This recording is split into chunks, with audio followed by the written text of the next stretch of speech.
It has been wonderful for me to share insights into the Lashona Shel Simcha, the languages of joy. And we are now on our fourth and final session. We learned about Tuv Levav, Gila, and Sason, and Simcha in comparison to each one of those languages. We now have 6 different forms of joy at our disposal to find, experience, and share with others in our life. We will finish with a look at the languages of Rina and Simcha, comparison to it.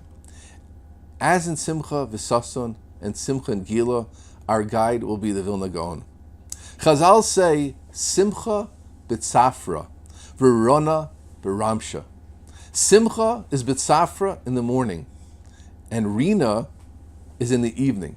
The Gra on this Chazal in Yeshaya Perek Yud Bet says, Simcha b'tzafra, that's a quote, v'hu b'nistar, and it is hidden. Renana b'ramsha, v'hu b'goli, and Rina is at night and it is revealed. He also equates the morning specifically to the sun and looking at the sun, and the evening to the moon and stars and looking at them. So the groups are Simcha, morning and sun, Rina, evening and stars. What does this all mean? My understanding is this. Let's focus on the sun for a moment. We all know you can't look at the sun directly. You look either with a side glance or with special glasses. When it comes to the stars and the moon, it's the opposite. They stand out clearly. No glasses needed, no imagination. Isn't this what we mean when we say to someone, you're a star? We mean to say your talents and abilities stand out clearly for all to see. There's a special joy when we see things with clarity. Imagine yourself in that open field on a dark night looking at a full moon. That feeling, that joy is Rina.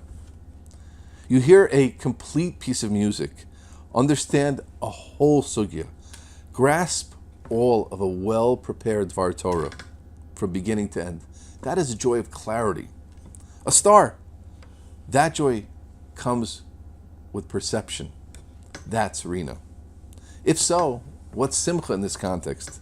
The sun. I can't look at it. I don't enjoy that. That's no fun. Now we need to go a bit deeper.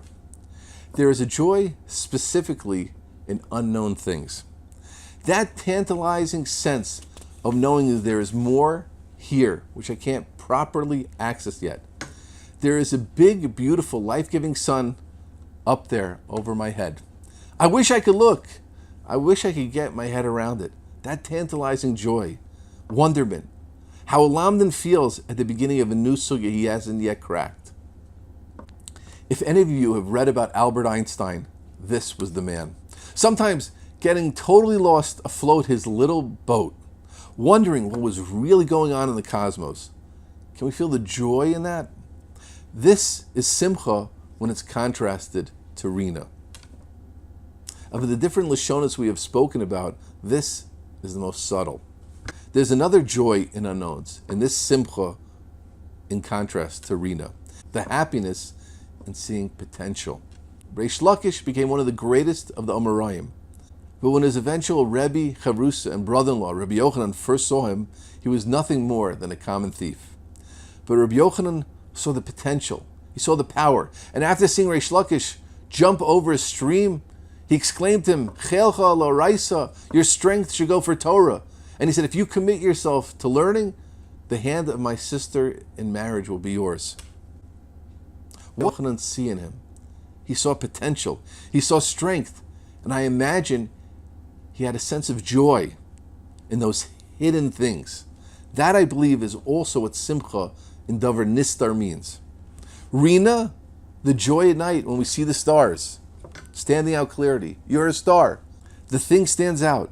Simcha is the joy in the morning, contemplating the sun with wonderment and thinking about the potential of things that aren't yet revealed. Our joy lexicon has expanded once again. These are 2 feelings we can experience often. The joy involved in perceiving clear things, Rina, but for the mature connoisseur, there's an extraordinary joy in not seen things, in wonderment and potential. In our 4 little sessions, we have touched on no less than 8 different languages of joy. I think this is an intellectually stimulating topic, one which is close to my heart. Baruch Hashem, I was zocha to write a little kuntres or expand on these ideas called Pischei Simchas Yom Tov. As stimulating as it is, the real reward here, the real joy will come to he or she who organizes these 8 languages in their head and then finds them in their life. Get intellectual insight, but then experience in your heart this joy. Become a master of happiness. Rav Hutner, the Baal Pachad Yitzchak, was asked by his famous Talmud, Rav Shlomo Freifeld, what is the secret of an illuminated life? The Great One answered in Yiddish, Midarv sein freilich, you must be happy. By knowing and practicing the different languages of joy, we can take a giant leap towards what we so deeply desire, true happiness.